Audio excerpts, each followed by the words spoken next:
السلام علیکم ناظرین، استنبول میں واقع آیا صوفیہ کو مسجد کا درجہ دینے پر بالخصوص روس، یونان اور یونیسکو نے شدید تحفظات کا اظہار کیا ہے۔ استنبول میں آبنائے باسفورس کے کنارے کھڑی یہ عمارت اپنے اندر 1500 سال پرانی تاریخ سموئے ہوئے ہے۔ عجیب روح پرور منظر تھا۔ نماز عصر کے لیے جماعت کے انتظار میں مسجد میں بیٹھا تھا، ہر طرف خاموشی تھی۔ ایک 90 سالہ بابا جی جو ہی اپنے پوتے کے سہارے مسجد میں داخل ہوئے اور نعرہ لگایا، اللہ اکبر وللہ الحمد، تو تمام حاضرین کھڑے ہو گئے اور ایک دوسرے کو مبارکباد دینے لگے۔ سب کی خوشی اور جذبہ دیدنی تھا۔ ایسا لگ رہا تھا کہ استنبول 1453 میں نہیں بلکہ آج فتح ہوا، کیونکہ آج آیا صوفیہ کا تاریخی فیصلہ تھا جو خلافت عثمانیہ کی تاریخ کا ایک اہم باب تھا۔ ناظرین، اس تاریخی فیصلے سے جہاں عیسائیوں کو تکلیف تھی، ان سے کہیں زیادہ بعض مسلمانوں کو بھی تکلیف تھی، جو اس وقت افسوس کا اظہار کر رہے ہیں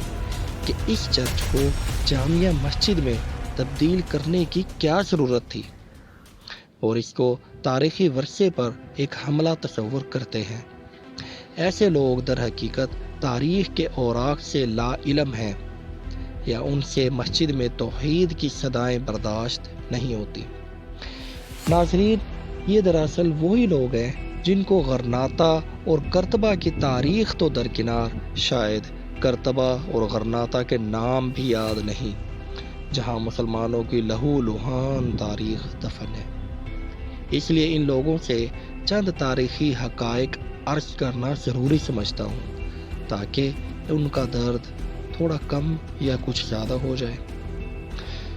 ناظرین، ان واویلا کرنے والوں کو شاید علم نہیں کہ 1928 عیسوی تک دنیا کا قانون تھا کہ فاتح مفتوح علاقے کا مالک بن جاتا تھا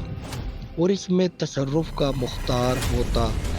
اگر وہاں کی مساجد کو چرچوں کو مساجد میں کوئی تبدیل کرنا چاہتا تو کسی کو اعتراض نہیں ہوتا تھا۔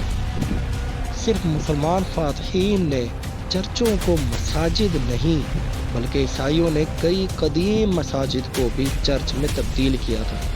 اس کی عملی مثال آپ کو اسپین کی نظر آئے گی، جہاں پر 3000 سے زائد مساجد کو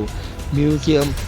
یا چرچ یا دیگر عمارات میں تبدیل کیا گیا اور ان کی اسلامی شناخت چھین لی گئی۔ اس میں سب سے زیادہ مسجد کرتبہ کا قابل ذکر ہے، جو کہ بہت بڑی مسجد تھی۔ مسلمانوں کے اپنے سرمائے اور اپنی جانی اور جسمانی محنت سے بنائی گئی مسجد کو ایک میوزیم میں تبدیل کر دیا گیا۔ ناظرین، یہ لوگ بھول گئے ہیں کہ آیا صوفیہ سے پہلے اسپین کے مشہور سیوائل جامع مسجد، جو کہ 1198 میں بنایا گیا تھا اور مسلمانوں کی تاریخ کا ایک رمز سمجھا جاتا تھا، جو ہی عیسائیوں کے قبضے میں آیا تو انہوں نے 1238 عیسوی میں اس کی حیثیت تبدیل کر کے چرچ بنا دیا، جو تاحال موجود ہے۔ اسی طرح ان کو اسپین کے کورڈوبا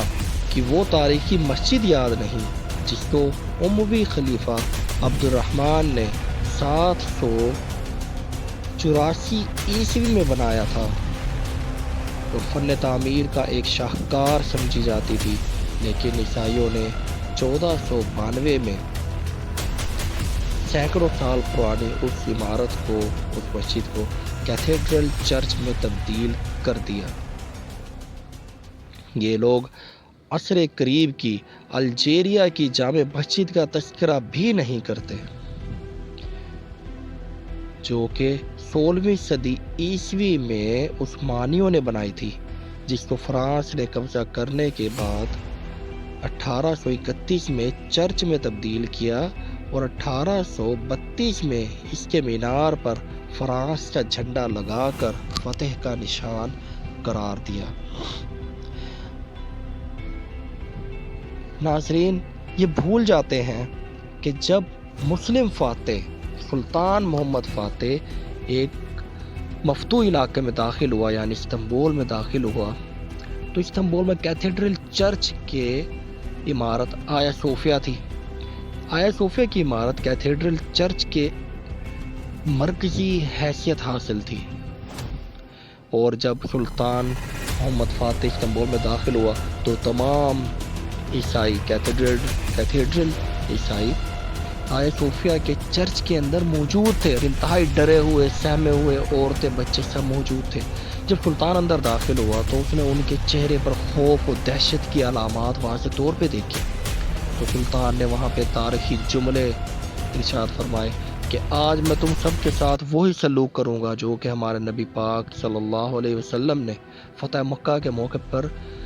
مفتوح کافروں کے ساتھ کیا، یعنی میں آج تم سب کو امان بخشتا ہوں اور معاف کرتا ہوں۔ تو ناظرین، تاریخ گواہ ہے کہ جب کیتھیڈرل چرچ کے عیسائی آیا صوفیہ کی عمارت سے باہر آ رہے تھے تو خوشی اور تشکر کے آنسو لیے ہوئے تھے۔ یہ آج ہماری اسلامی تاریخ پہ نظر نہیں ڈالتے اور اپنے پرانی تاریخ پہ نظر نہیں ڈالتے، جہاں پہ ہزاروں مساجد کی شناخت چھین لی گئی۔ ناظرین، اگر ان کو تکلیف ہے تو صرف آیا صوفیہ کی حیثیت تبدیل کرنے سے، حالانکہ ان کو علم نہیں کہ 1453 میں سلطان محمد فاتح اور مجاہدین کے گھوڑوں نے جب استنبول میں قدم رکھ دیا تو اس وقت کے رائج عالمی دستور کے مطابق آیا صوفیہ کو فتح کا نشان قرار دے کر پہلا جمعہ اس میں پڑھایا،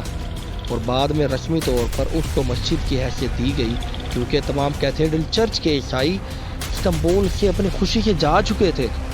اور کلیسا کا ماننے والا کوئی موجود نہ رہا، تو اس لیے آیا صوفیہ چرچ کو اسلامی حیثیت دی گئی اور مسجد کا درجہ دیا گیا، جس کو خلافت عثمانیہ کے سقوط کے بعد 1937 عیسوی میں مصطفیٰ کمال اتا ترک نے مغرب کی خوشنودی کے لیے وزیروں کے مشورے اور اتفاق سے میوزیم میں تبدیل کر دیا۔ ترک عوام کی اکثریت اس حیثیت سے ناخوش تھی، لیکن جو بھی برسر اقتدار آتا تھا تو مغربی دنیا دیسی لبرلز اور کمالسٹوں کے خوف کی وجہ سے اس کو ہاتھ نہیں لگا سکتا تھا۔ مرد حر رجب طیب اردگان نے جرأت مندی کا مظاہرہ کرتے ہوئے وہی پروسیس کیے اور اتفاق و مشورے کے ساتھ آیا صوفیہ کی حیثیت تبدیل کرنے کا فیصلہ کیا، اور قانونی تقاضوں کو پورا کرتے ہوئے کیس کو انتظامی عدالت بھیجا، جہاں 1937 عیسوی کے میوزیم کا فیصلہ کالعدم قرار دیا گیا اور فیصلے کا اختیار صدر مملکت رجب طیب اردگان کو دیا گیا، جس نے آج مسلمانوں کے سینوں کو ٹھنڈا کر کے آیا صوفیہ کو دوبارہ جامع مسجد میں تبدیل کرنے کا صدارتی حکم نامہ جاری کیا۔ الحمدللہ، معترضین کو شاید علم نہیں کہ اردگان نے چرچ کو مسجد میں تبدیل نہیں کیا، بلکہ ایک مسجد کو میوزیم بنایا گیا تھا، اس کو دوبارہ مسجد میں تبدیل کیا، جہاں اب داخل ہونے کے لیے ٹکٹ کی نہیں بلکہ وضو کی ضرورت ہوگی۔